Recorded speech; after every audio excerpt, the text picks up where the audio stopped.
Chanda ming an mong mga lalpa ming chu gulpuy ani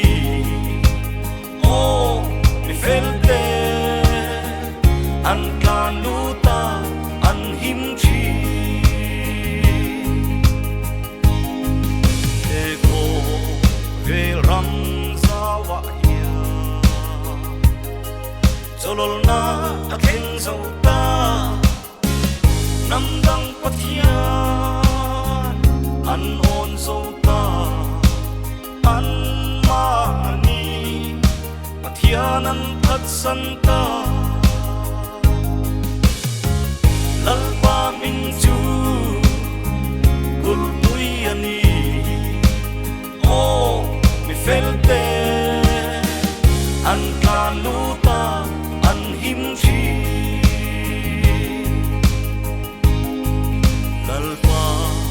Minh thiêng lim bộ chu an lâu nuôi rất dấu ta siết lâu pathian an on dốc ta căn lal qua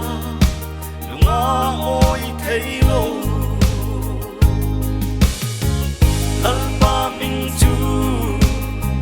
gulpuy ani o felte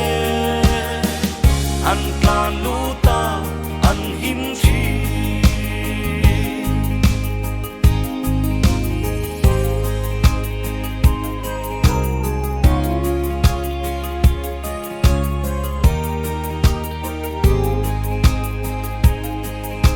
kapa ngai bi kwang ni lo kaming thiang ling avang hiami he rama hian ka shwayang che ka ming chuan na Jerusalem ma hian lalpa ming chu gulpuy